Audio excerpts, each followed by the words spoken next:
When Dad died, my stepmother thought she'd finally won. 5 years of no contact, and suddenly I wasn't family enough to attend the will reading. But Dad was always 3 steps ahead. The look on Diana's face when I placed those property deeds on the table? Priceless. "This meeting is for heirs only," the lawyer said. I smiled, spreading the documents. "You mean the ones I already own?" Before I dive into this wild inheritance story, let me know where you're watching from in the comments. If you enjoy family drama and sweet revenge, hit that like button and subscribe for more incredible true stories. Now, let's get into how I turned the tables on my greedy stepfamily. The call came on a rainy Tuesday morning in Singapore. I was in the middle of finalizing a major development deal when my phone lit up with a number I hadn't seen in years. My childhood friend Grace's voice cracked as she delivered the news that would change everything. "Maxwell, your father passed away last night." 5 years. That's how long it had been since I'd set foot in Maplewood, the small town where I grew up. 5 years since the explosive argument with my father that sent me packing my bags and boarding a plane to Asia, determined to make my own name in international real estate development. Now, I was returning home not as the prodigal son, but as a grieving stranger. As the taxi pulled up to the sprawling Victorian house where I'd spent my childhood, a wave of memories washed over me. The basketball hoop where Dad taught me to shoot. The porch swing where we'd talk about business plans long into summer evenings. The garden where we buried Mom when I was 10. Everything looked smaller somehow, like my memories had inflated the proportions. Diana's silver Mercedes sat in the driveway alongside 2 other luxury vehicles I didn't recognize. My father had always preferred his old Cadillac, practical, reliable, unpretentious. Just like him. I paid the driver and stood at the bottom of the steps, my suitcase feeling heavier than it had at the airport. Before I could reach for the doorbell, the front door swung open. My stepsister Brittany stood there, her face a carefully composed mask of somber politeness that didn't reach her eyes. "Maxwell," she said, her voice flat. "We weren't sure you'd come." "He was my father," I replied simply. She stepped aside to let me in, and I entered the house that no longer felt like home. The foyer had been redecorated in Diana's preferred ultra-modern style, all chrome and glass and uncomfortable-looking furniture. No trace remained of Dad's preference for warm woods and worn leather. "Mother's in the living room with Tyler and some guests," Brittany informed me, leading the way without offering to take my bag.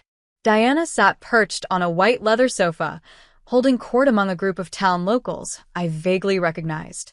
When she saw me, her perfectly painted face registered shock before quickly rearranging itself into a grieving widow's expression. "Maxwell," she said, rising to air-kiss my cheek.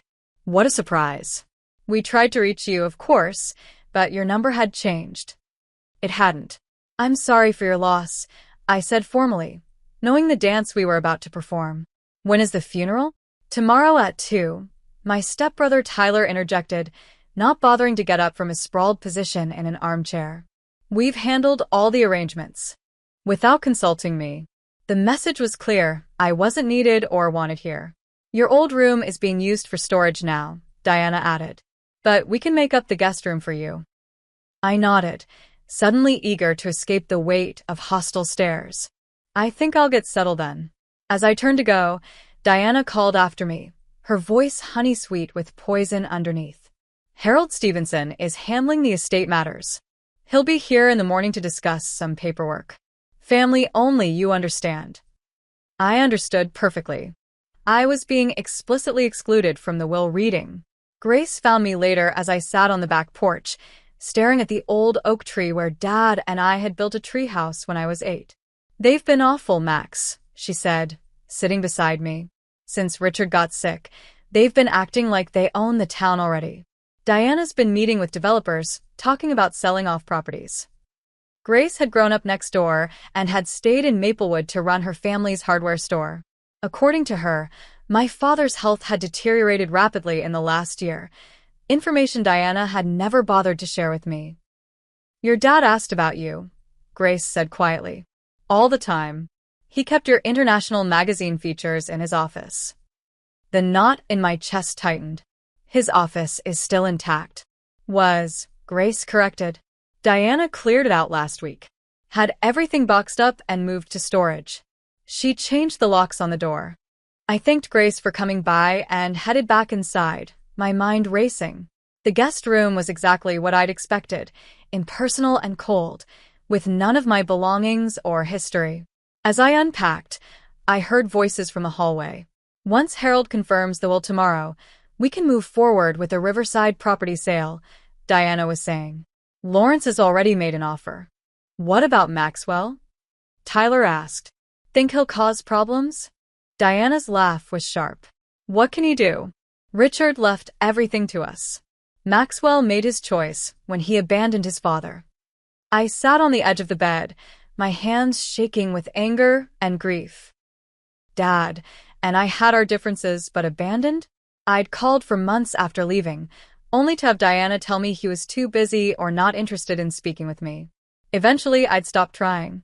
That night, unable to sleep, I wandered the house. In the library, I found some of my old books still on the shelves. I pulled down my favorite, The Count of Monte Cristo. Dad had given it to me on my 16th birthday, inscribing it with, "To Maxwell, remember that patience and planning always win in the end." As I flipped through the yellowed pages, an envelope slipped out and fell to the floor. Inside was a letter in my father's distinctive handwriting, dated just 3 months ago. Maxwell, if you're reading this, I'm likely gone. Diana doesn't know about this letter or the arrangements I've made. There's a safety deposit box at First National, box number 247. The key is taped to the back of the Monte Cristo painting in my office. Whatever you may think of me, know that I always had a plan. Dad. My heart pounding, I made my way to Dad's office. The door was locked, just as Grace had said, but I remembered the loose floorboard in the hallway where Dad always kept a spare key. Some things never change. Inside, the room had been stripped bare. No papers, no books, no personal items. But the painting still hung on the wall. I carefully removed it, finding the small key exactly where Dad said it would be. Tomorrow, I decided I would visit the bank and Harold Stevenson's office. It was time to find out exactly what my father had been planning. Growing up as Richard Harrison's son meant learning about real estate before I could ride a bike. Some fathers taught their kids to throw baseballs. Mine taught me to calculate property values and spot a bad foundation from 100 yards away. After Mom died of cancer when I was 10, it was just Dad and me against the world for 3 years. We were a team. He was grooming me to take over Harrison Properties someday, and I was soaking up every lesson. Then Diana Winters came into our lives. She was beautiful, charming, and seemed to genuinely care about Dad. I was 13 when they married, old enough to be wary but young enough to hope for a new family. Diana had 2 children from her previous marriage, Brittany, who was my age, and Tyler, who was 2 years younger. For a while, things were okay. Not great, but okay. Diana made Dad happy, and that was what mattered to me. But slowly, things began to change. My place at the dinner table moved further from Dad. My weekend property tours with him were rescheduled to accommodate Tyler's soccer games or Brittany's dance recitals. Diana started redecorating the house, erasing traces of my mother room by room. "You need to give them a chance, Maxwell," Dad would say whenever I complained. "They're family now." By the time I was 16, I had effectively been sidelined in my own home. Diana positioned herself as Dad's business confidant, accompanying him to meetings and networking events that I used to attend. Tyler suddenly developed an interest in real estate, and Dad was thrilled. Despite this, Dad and I maintained our connection through the business. Harrison Properties was Dad's life work, a company that owned and managed nearly 30% of the commercial real estate in Maplewood and surrounding areas. What had started as a single apartment building purchase when my parents first married had grown into an empire worth millions. "Property is permanence, Maxwell," Dad often said. "Money comes and goes, but land and buildings, they're tangible. They last." I took those words to heart, studying business and real estate in college while working summers at Harrison Properties. I learned every aspect of the business, from maintenance to management to development. By the time I graduated, I was ready to step into a leadership role. That's when everything fell apart. Dad had been planning a major development, a mixed-use riverfront project that would revitalize Maplewood's downtown. We had spent months on the plans together. But when I returned from a trip researching similar developments in other cities, I discovered that significant changes had been made without my input. Diana and I thought a more upscale approach would yield better returns, Dad explained when I confronted him. The luxury condos will sell better than the mixed-income housing you proposed. That wasn't the vision, I argued. We talked about creating something that would benefit the whole town, not just the wealthy. Sometimes you have to be practical, son, he said. Diana has excellent instincts for these things. The argument escalated.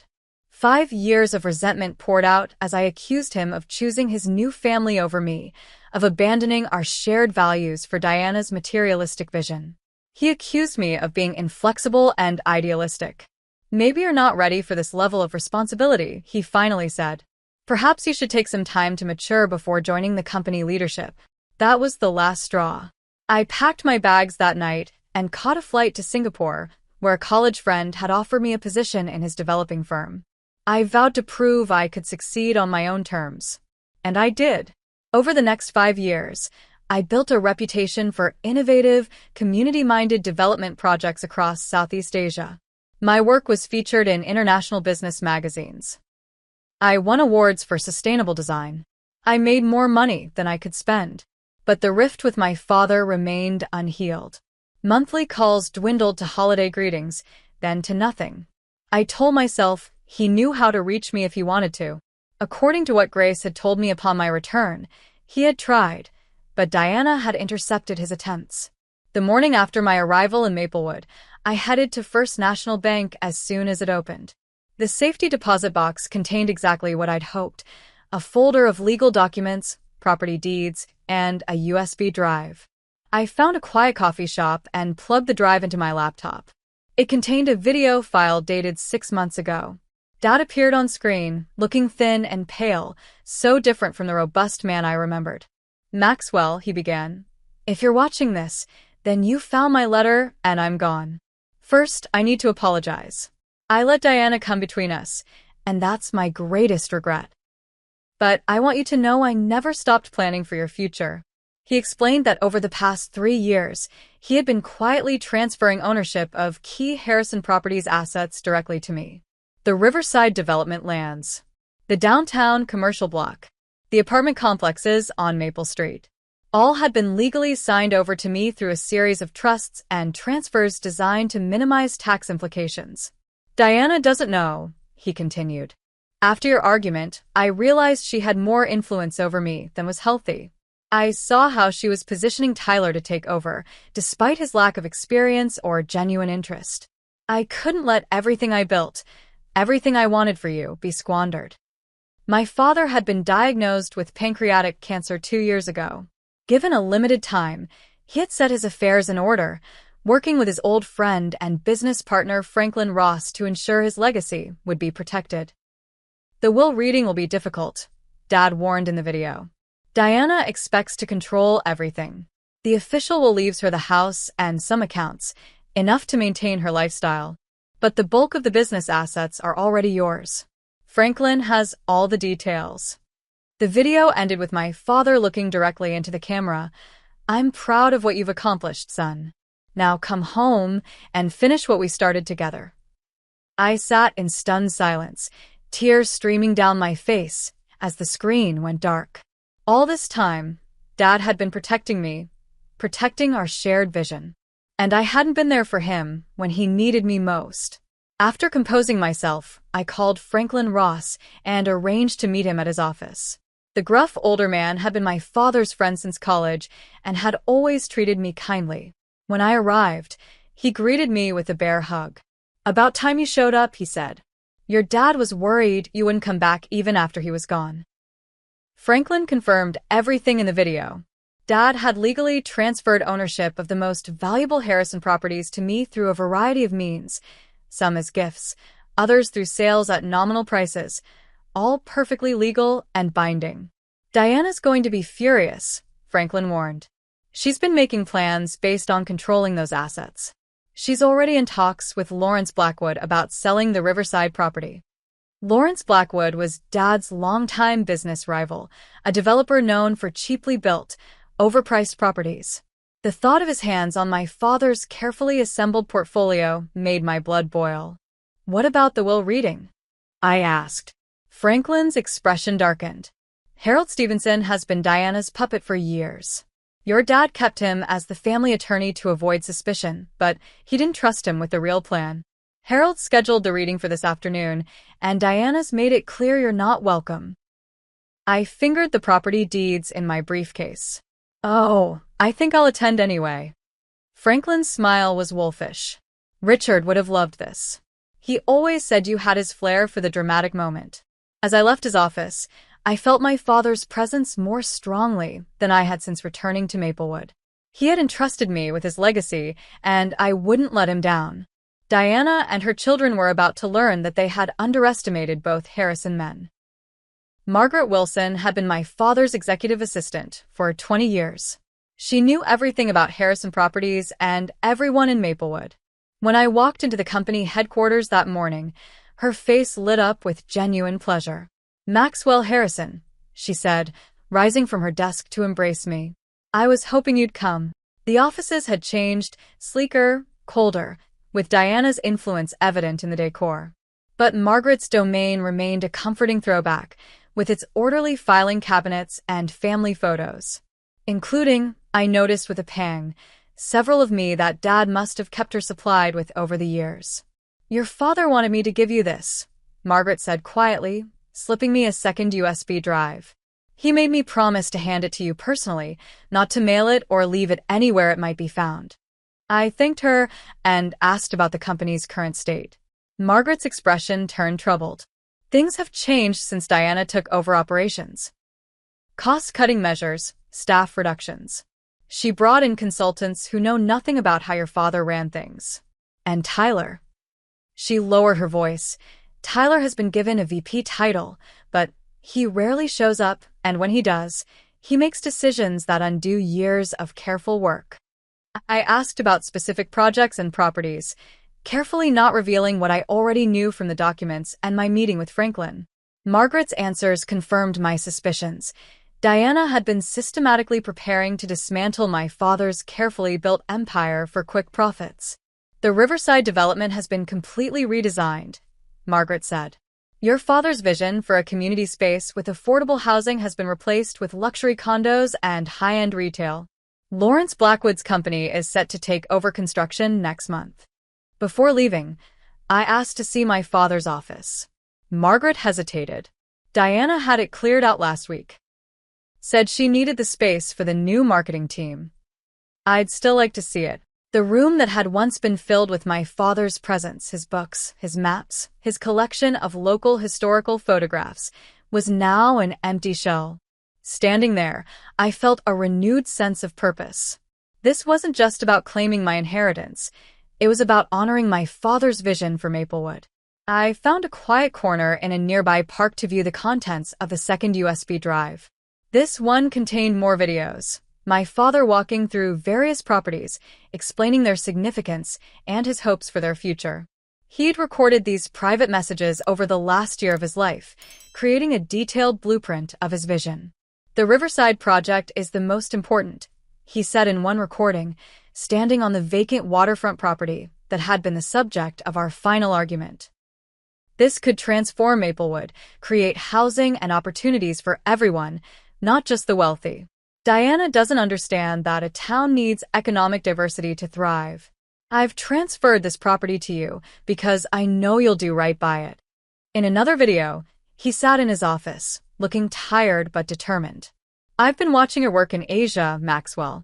The sustainable housing development in Malaysia, the mixed-use project in Vietnam. You've taken what I taught you and improved on it. You were right about the direction we should have gone." I was too easily swayed by Diana's focus on luxury and status. By the time I finished watching all the videos, I had a complete understanding of not just what my father had transferred to me, but why. He had protected his most meaningful projects from Diana's influence, ensuring they would be developed according to his original vision, the vision we had once shared. My next stop was to meet with James Patterson, the accountant who had handled my father's personal finances for decades. James greeted me warmly but cautiously in his small downtown office. "I've been expecting you," he said, closing the door firmly behind me. "Your father left instructions that I should assist you once you returned." James explained the complex financial arrangements my father had created. Not only had he transferred property ownership, but he had also established a separate business entity, Harrison Legacy Holdings, with me as the sole owner. "The structure is quite elegant," James explained, showing me flowcharts and balance sheets. "On paper, Diana believes she's inheriting control of Harrison Properties, but the company is now essentially a shell. The valuable assets have been moved to Harrison Legacy Holdings over the past 3 years through a series of perfectly legal transactions." "Did Dad leave Diana with nothing?" I asked, feeling a twinge of concern despite everything. James shook his head. He was fair. The family home is hers. There are investment accounts with substantial balances. She'll receive ongoing income from some of the commercial properties. She won't be destitute by any means, just not in control of the empire she thought she was getting. I spent the rest of the morning reviewing documents and making calls to verify my legal standing. By noon, I was confident in my position. The property deeds were valid. The business transfers were properly filed. My father had methodically ensured that his wishes would be carried out, regardless of what his official will might say. As I prepared for the will reading scheduled for 2 p.m., I felt both nervous and resolute. Diana and her children had spent years pushing me out of my father's life, thinking they had secured their future by doing so. They had no idea what was coming. I dressed carefully in my best suit, charcoal gray, with a subtle blue tie that had been a gift from my father years ago. In my briefcase, I organized the key documents I might need: property deeds, business registration papers, transfer records, evidence of my father's true intentions. Before heading to Harold Stevenson's law office, I made one last call to Grace. She had been my closest confidant since my return, and I valued her insight into how to handle the confrontation ahead. "Diana's been telling everyone you abandon your father and don't deserve anything," Grace warned me. "She's been playing the devoted wife role to perfection. Be prepared for theatrics." "I'm not looking to humiliate her," I said. "I just want to honor Dad's wishes." Grace's silence spoke volumes. "Okay," I amended. "Maybe I want to humiliate her a little." Grace laughed. "She deserves it. Your dad wasn't happy these last few years, Max. He missed you. Whatever happens today, remember that he wanted you to come home and take your rightful place." With those words bolstering my courage, I headed to Harold Stevenson's office, ready to face the family that had tried to erase me from my father's legacy. Harold Stevenson's law office occupied the entire top floor of one of Maplewood's few high-rise buildings, a modest 4-story structure in the center of town. My father had actually owned the building, though I wondered if Harold knew that ownership had transferred to me 6 months ago. I arrived 5 minutes before the scheduled time, taking a moment in the lobby to center myself. This confrontation had been years in the making, though neither Diana nor her children realized it yet. The receptionist looked startled when I gave my name. "Oh, Mr. Harrison. Let me check with Mr. Stevenson." She disappeared down the hallway, returning moments later with a flustered-looking Harold. Harold Stevenson had been my father's attorney for 20 years. He drafted my first will when I turned 18, had handled the paperwork when I bought my first investment property at 21. Yet now he regarded me like a stranger. Worse, an intruder. "Maxwell," he said, not extending his hand. "This is unexpected. Today's meeting is just a small family gathering to discuss preliminary matters." "I'm family," I replied simply. My father's only blood relative, in fact. Harold's discomfort was palpable. "Diana felt it would be best if, given your estrangement, perhaps we could arrange a separate meeting to discuss any concerns you might have." "I'll join today's meeting," I said firmly. "Shall we?" Without waiting for a response, I walked past him toward the conference room where I could hear voices. Harold hurried after me, nearly tripping in his haste. When I pushed open the door, The conversation inside abruptly ceased. Diana sat at the head of the table, where my father would have sat, dressed in elegant black that complemented her ash-blonde hair. Brittany and Tyler flanked her like courtiers. A few other people were present: Dad's banker, a cousin of Diana's who had never liked me, and a man I recognized as Lawrence Blackwood's attorney. Diana recovered first. "Maxwell, this is a surprise." Her tone suggested it was not a pleasant one. "I came to hear my father's will," I said, taking a seat directly opposite her. Harold hovered uncertainly at the door. "Diana, I wasn't aware Maxwell would be joining us." Diana's perfectly made-up face hardened. "This meeting is for heirs only," she said coldly. "Maxwell removed himself from this family years ago." I said nothing, simply opening my briefcase and removing a folder of documents. "I think we should begin," Harold said, taking his seat and arranging his papers. "We're here for the reading of Richard Harrison's last will and testament." As Harold began reading the formal legal preamble, I studied the faces around the table. Diana maintained a mask of somber dignity, occasionally dabbing at dry eyes with a lace handkerchief. Tyler looked bored, checking his watch repeatedly. Only Brittany showed any genuine emotion, her eyes red-rimmed and puffy. "To my wife, Diana," Harold read, "I leave our family home at 247 Maple Avenue, its contents, and the sum of $2 million. Diana nodded, as if this were exactly what she expected. I noticed she didn't seem surprised or particularly grateful. This was clearly the minimum she had anticipated. "To my stepdaughter, Brittany, I leave the sum of $1 million and my collection of first-edition books." Brittany looked up in surprise at this last part. My father's book collection had been his pride, carefully assembled over decades. I was startled too. This didn't align with the plans Dad had shared with me. But I remained silent, waiting. "To my stepson, Tyler, I leave the sum of $1 million and my vintage car collection." Tyler smirked. Dad's cars were worth a considerable amount. The 1965 Mustang alone was valued at over $100,000. "As to my business interests," Harold continued, "Harrison Properties and all associated assets, I leave to." Diana straightened, a triumphant gleam in her eye. "My son, Maxwell Harrison." The room went deathly quiet. Then Diana laughed, a sharp, disbelieving sound. "That's impossible," she said. "Richard changed his will 2 years ago. I was there." Harold looked profoundly uncomfortable. "There was a codicil filed 6 months ago," he admitted. It reversed the previous changes." Diana's face flushed with anger. "You never mentioned this." "I wasn't aware of it until yesterday," Harold said weakly. "It was filed with the court directly by Richard. I received the official copy yesterday afternoon." "It doesn't matter," Diana said dismissively. "Harrison Properties' assets are what matter, and I've been running the company for the past year. The board will never accept Maxwell's leadership after he abandoned his responsibilities." This was the moment I'd been waiting for. I placed the property deeds on the table, sliding them toward the center, where everyone could see. "These are the deeds to the Riverside development property, the downtown commercial block, the Maple Street apartments, and 12 other key properties," I said calmly. "You'll notice they're all in my name. Have been for some time." Diana snatched up the papers, her hands shaking as she flipped through them. "These must be forgeries." "They're not," I said. "Dad transferred ownership to me legally over the past 3 years.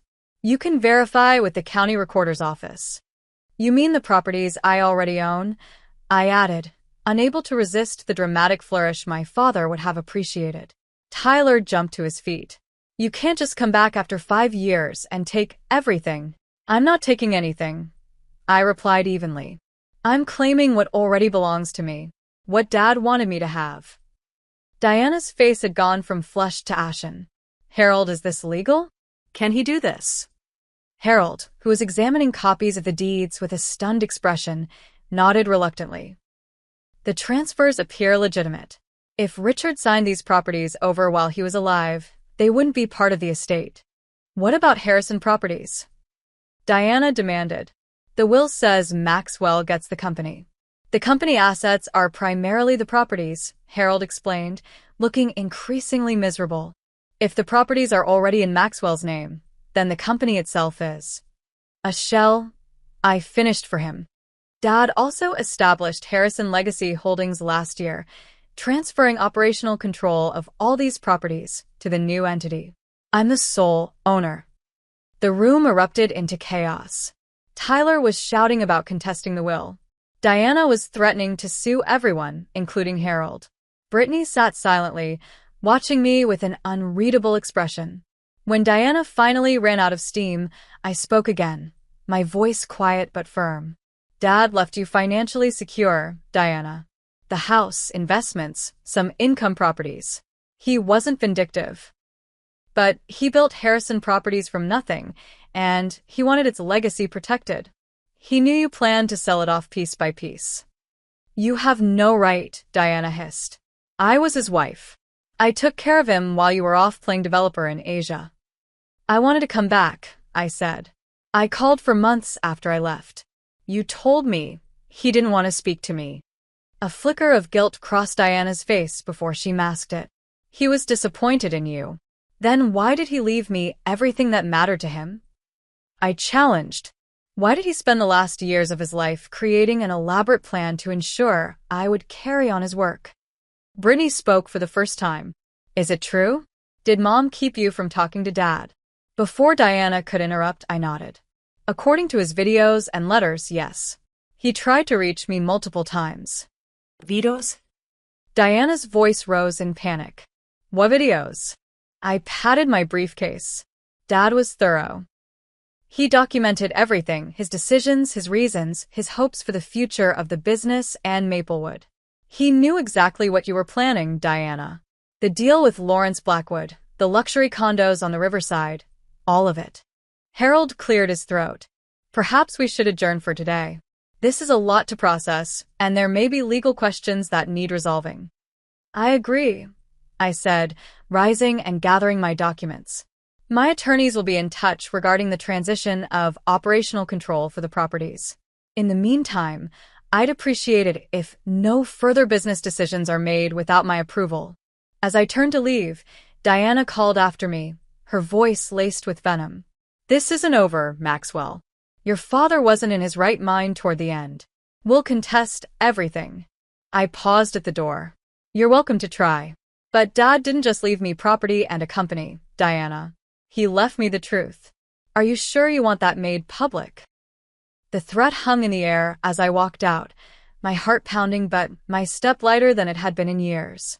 I had honored my father's wishes. Now came the hard part, rebuilding what Diana had tried to dismantle and fulfilling the vision my father and I had once shared. The morning after the will reading, Maplewood was buzzing with gossip. In a small town like ours, news traveled faster than the internet. By the time I stopped at Bernard's Bakery for coffee, I'd received a dozen curious stares and several congratulatory nods from old-timers who'd known my father for decades. Your dad would be mighty pleased, said Bernard himself as he handed me a cinnamon roll on the house.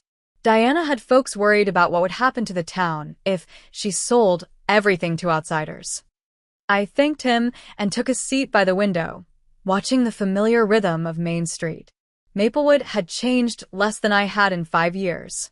The same shops lined the street, the same courthouse stood at the end of the square, the same sense of community persisted despite Diana's best efforts to remake it in her image. Grace joined me, sliding into the seat across from mine without invitation. You're the talk of the town, she said, stealing a piece of my cinnamon roll. Diana's telling anyone who'll listen that you manipulated your father in his final days and that she'll see you in court. Let her try, I replied. Dad documented everything. He was of sound mind and body when he made these arrangements. Grace's expression turned serious. Be careful. Max Diana has a lot of influential friends. And Lawrence Blackwood is furious about losing the Riverside deal. I was saved from responding by the arrival of Franklin Ross, who pulled up a chair without asking. Morning, kids, he said, though Grace and I were both in our 30s. Quite a show yesterday from what I hear. I filled him in on the details, including Diana's threats of litigation. Franklin waved this off. Standard bluster. Her legal position is weak and she knows it. But that doesn't mean she won't make trouble. What kind of trouble? I asked. The community kind, Franklin replied.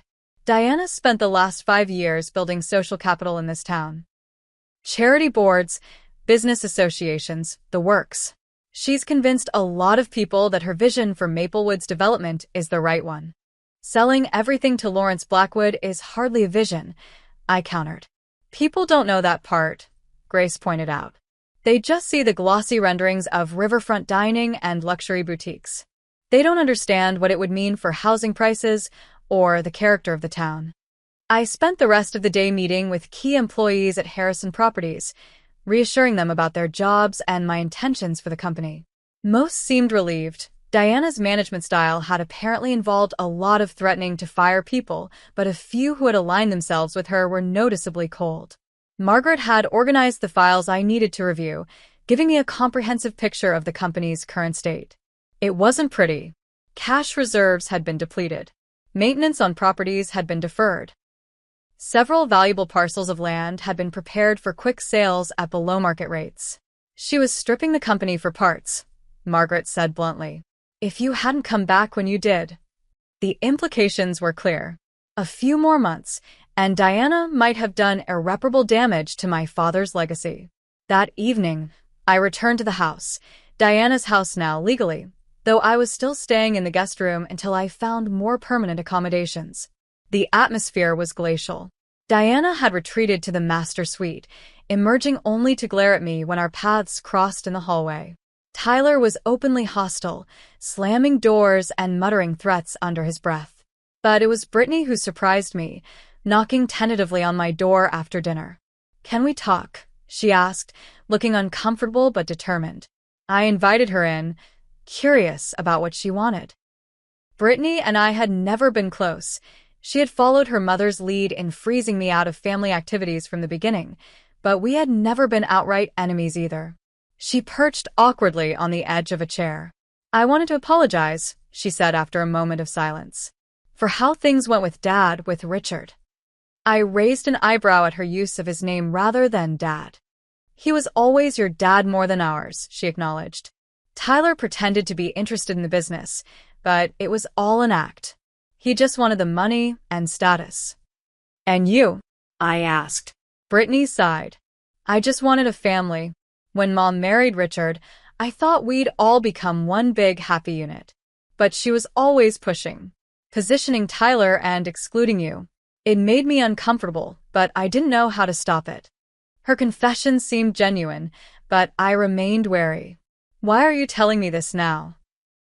"Because I found something," she said, pulling a small notebook from her pocket. After the will reading, I was curious about what Dad, Richard, was really thinking. So I went through some of his things that Mom had packed away. She handed me the notebook. It was my father's journal from the past year, filled with his thoughts about the business, his illness, and his family, including his regrets about our estrangement and his growing concerns about Diana's influence. "He wasn't happy," Brittany said quietly. "He missed you. And he was starting to see through Mom's manipulations." I flipped through the pages, recognizing my father's handwriting and his characteristic blunt assessments. There were detailed notes about Diana's meetings with Lawrence Blackwood, her efforts to isolate Richard from old friends, her pressure to change his will. "Does your mother know you have this?" I asked. Brittany shook her head. "She'd be furious. But I thought you should have it. It confirms what you said about Dad wanting you to come home and take over." I studied her face, looking for signs of deception. "Why show me this? You're basically giving me ammunition against your mother." "Because it's the right thing to do," she said simply. "And because I want to stay in Maplewood. I love this town. I don't want to see it destroyed by Mom's schemes or by a family war." Before I could respond, shouting erupted from downstairs. We hurried down to find Tyler and Diana in a heated argument with an unfamiliar woman who bore a striking resemblance to my father. "You have no right to be here," Diana was saying, her voice shrill. "Richard never acknowledged you." The woman noticed me on the stairs, and her expression changed. You must be Maxwell, she said. I'm Alice. Alice Thornton. Richard was my father too. The half-sister I never knew existed. Another bombshell in a week full of them. That's a lie, Diana snapped. Some desperate ploy for money. Alice shook her head. I don't want money. Richard and I had a relationship for years, private at my request. I just came to pay my respects and meet my brother. She extended a hand toward me, her eyes, so like my father's, cautious but hopeful. I took it, feeling another piece of the puzzle that was Richard Harrison's life fall into place. It seems we have a lot to talk about. Diana made a sound of disgust. I won't stand here and watch this farce. Come on, Tyler. She stormed out, Tyler trailing behind her. Brittany hesitated, then quietly slipped away, leaving me alone with a sister I never knew I had. Alice smiled tentatively. This isn't how I imagined our first meeting. Nothing about this week has gone as imagined. I replied with a rueful laugh. But I'd like to hear about you and your relationship with Dad, if you're willing to share. We moved to the living room, and Alice began telling me about her mother's brief relationship with my father before he met my mother, how she had discovered her paternity as an adult, and how Dad had welcomed her into his life, quietly, respecting her wishes for privacy. He talked about you all the time, she said. He was so proud of what you were accomplishing in Asia, even while he missed you terribly. As Alice spoke, I felt both grief and gratitude washing over me. Grief for the years lost with my father, and gratitude that he had found ways to protect his legacy despite Diana's interference. The road ahead would be challenging, with Diana's threatened lawsuits and the community divisions Franklin had warned about, but I was more determined than ever to honor my father's vision for Harrison Properties and for Maplewood itself. Later that night, as I pored over company documents in the guest room, my phone buzzed with a text from an unknown number. It was Lawrence Blackwood. We need to talk. This isn't over. I stared at the message, understanding that the battle for my father's legacy and Maplewood's future was just beginning. The weeks following the will reading were a whirlwind of activity.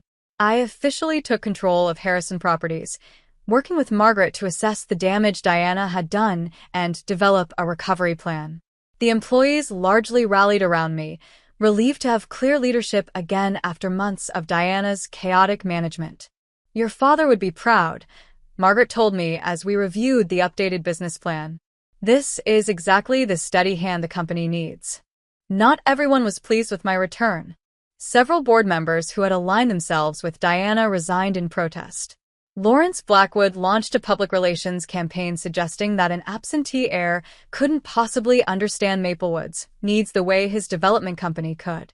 The most surprising development came from Diana herself. After weeks of threats and posturing, she unexpectedly requested a meeting at her attorney's office. Be careful, Franklin warned when I told him about it. Diana doesn't make conciliatory gestures unless she has an angle.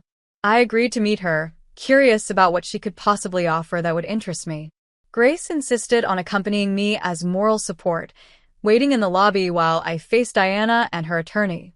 Diana looked immaculate as always, but there was a brittleness to her perfect appearance that hadn't been there before. The stress of the past month had taken a toll. I want to propose a settlement, she said without preamble, to avoid costly litigation and public spectacle.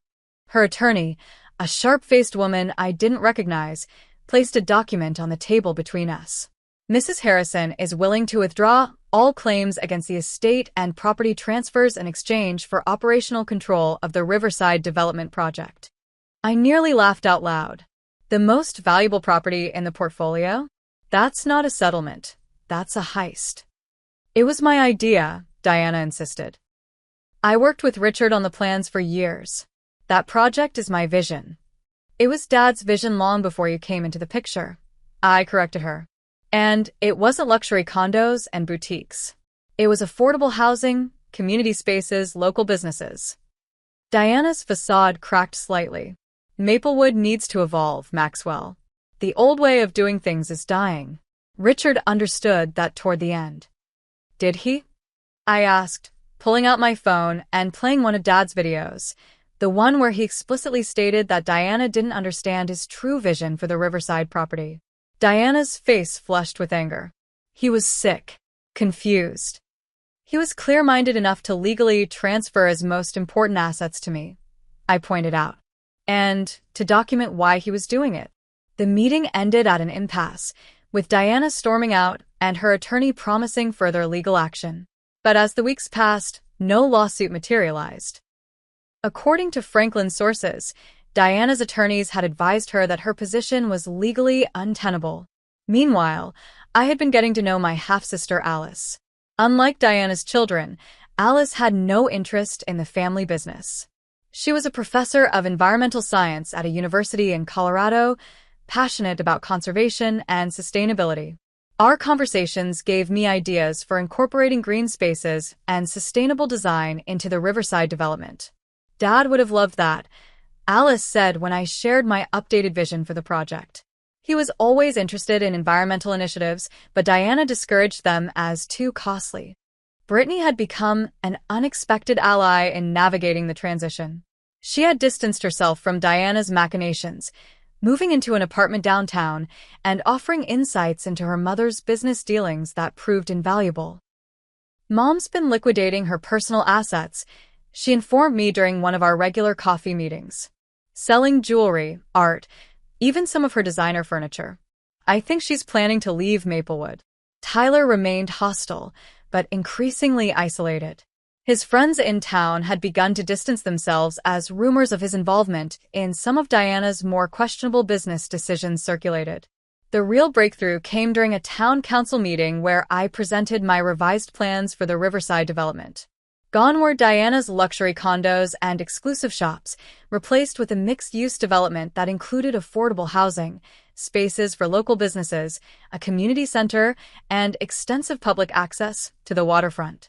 This is the development my father originally envisioned, I explained to the packed meeting room. A project that would benefit all of Maplewood, not just the wealthy few. Lawrence Blackwood was there, of course, armed with his own glossy presentation and promises of tax revenue from his high-end development. But when residents began asking questions about housing affordability and public access, his proposal quickly lost support. The Harrison plan preserves Maplewood's character while allowing for growth, Grace argued from the audience. The Blackwood plan turns us into just another playground for the rich. The council voted unanimously to support my proposal, dealing a decisive blow to both Lawrence and Diana's vision for Maplewood's future. As I left the meeting, Lawrence approached me, his expression grim but resigned. "You win this round, Harrison," he said. "But I've been in this business a lot longer than you. I can wait." "Or you could adapt," I suggested. "There's room for your company in my development plan if you're willing to work within the community-focused framework." Lawrence seemed startled by the offer. "Why would you suggest that?" "Because despite everything, you're good at what you do," I acknowledged. "And Dad always said that a smart businessman can find a way to do well by doing good." We didn't reach an agreement that night, but the door had been opened. Sometimes reconciliation comes from unexpected directions. The final confrontation with Diana came not in a courtroom, but in the garden of what had once been our family home. I found her there one evening when I came to collect the last of my belongings before moving into my own place. She was sitting on the stone bench near my mother's rose bushes, looking smaller and older than I remembered. When she saw me, she didn't lash out as I expected. "I'm leaving Maplewood," she said simply. "There's nothing for me here anymore." I sat beside her, maintaining a careful distance. "Where will you go?" "Back to Connecticut. My sister is there." She glanced at me sideways. "You've won, Maxwell. The company, the town's support, even my daughter's loyalty. Are you satisfied?" The question wasn't entirely bitter. There was genuine curiosity in it. "It was never about winning," I said after a moment. "It was about honoring Dad's legacy, about doing right by Maplewood." Diana was quiet for a long moment. "He changed after you left," she finally said. "Became more distant, more focused on his projects. I thought if I took an interest in the business, it would bring us closer."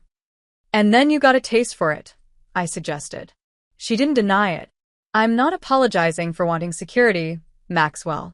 When you've been left with nothing once in your life, you do whatever it takes to make sure it never happens again.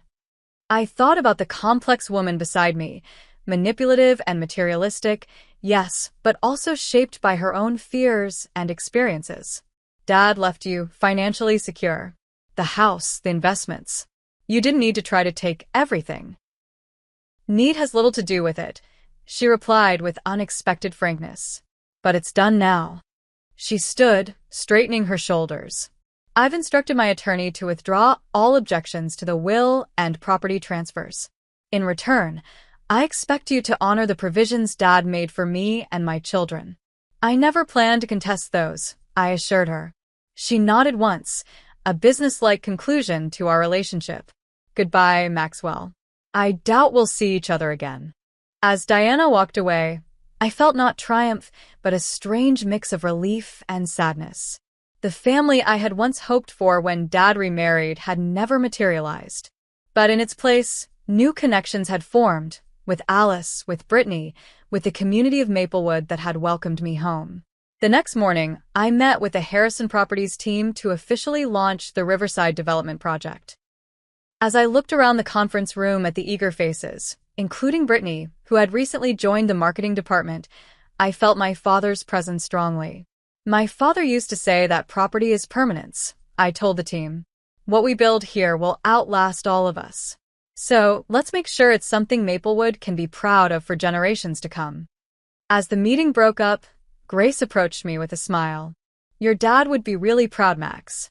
I nodded, feeling at peace for the first time since returning to Maplewood. I think he would. And I think this is just the beginning.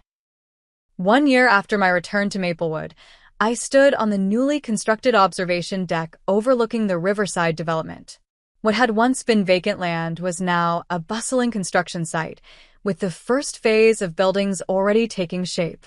Mixed-income housing units flanked a central green space, while the foundations for the community center and local business incubator were being laid closer to the water. Quite a view, said Franklin, joining me at the railing. Richard would have loved this. I nodded, thinking of my father's vision for this property and how close it had come to becoming something entirely different. I wish he could see it. He can, Franklin said simply, pointing to a bronze plaque we had installed at the entrance to the development. Richard Harrison Memorial Park would be the centerpiece of the project, ensuring that my father's contribution to Maplewood would be remembered. The past year had been transformative, both for Harrison Properties and for me personally. Taking control of my father's company had forced me to put down roots in a way I'd avoided for years, to engage with the community not just as a developer, but as a citizen with a stake in its future. The scholarship committee approved all 15 applications, Alice informed me, consulting her tablet as she approached. My half-sister had moved to Maplewood 6 months ago to help establish the Richard Harrison Foundation, which provided educational opportunities for local students interested in sustainable development and community planning. Perfect, I replied. And the internship program? Launches next month. We've got partnerships with 3 colleges already. Alice had become an integral part of my life, bridging the gap between my past and present. Through her, I learned stories about our father I'd never known, his quiet environmental activism, his anonymous support for students who couldn't afford college, his mentorship of young entrepreneurs. He never wanted recognition, Alice explained once. He just wanted to make things better. In that spirit, I had redirected Harrison Properties toward development that balanced profit with community benefit. It wasn't always easy. Lawrence Blackwood and his allies on the business council frequently opposed our more progressive initiatives, but we were making progress. Surprisingly, it was Brittany who often helped navigate these political waters. Having grown up watching Diana charm and manipulate her way through Maplewood society, Brittany had developed a keen understanding of the town's social dynamics. Lawrence is planning to speak against the affordable housing expansion at next week's council meeting, she warned me as we walked back to the office. He's been lobbying council members behind the scenes. Any suggestions?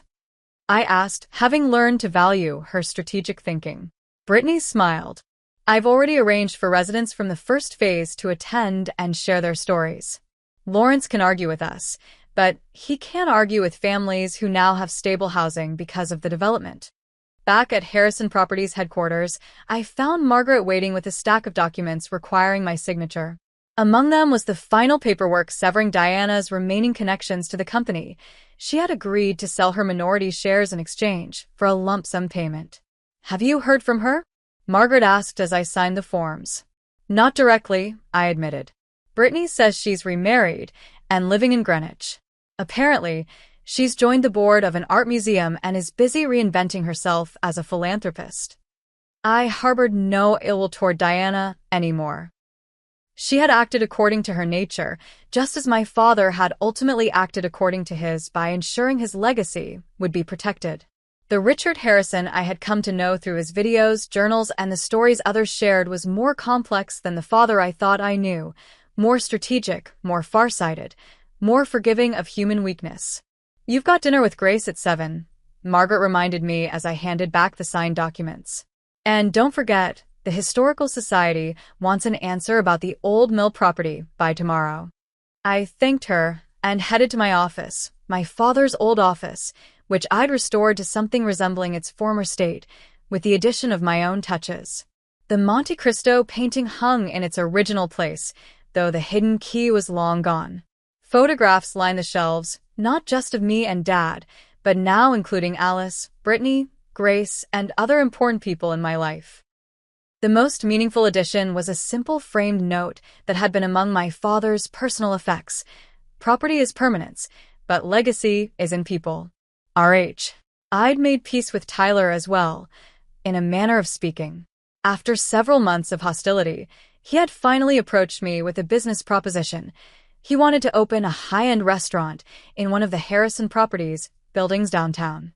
Against Margaret's advice, I had agreed, offering favorable lease terms. "He'll mess it up," Margaret predicted darkly.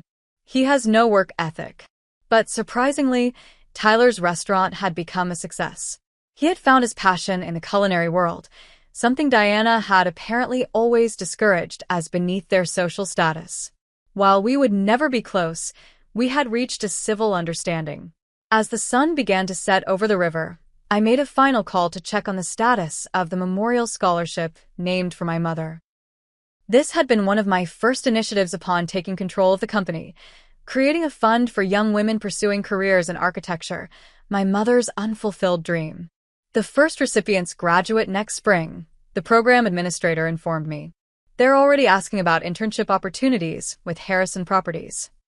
After hanging up, I took a moment to reflect on how far I'd come since that rainy day in Singapore when I'd received the news of my father's death.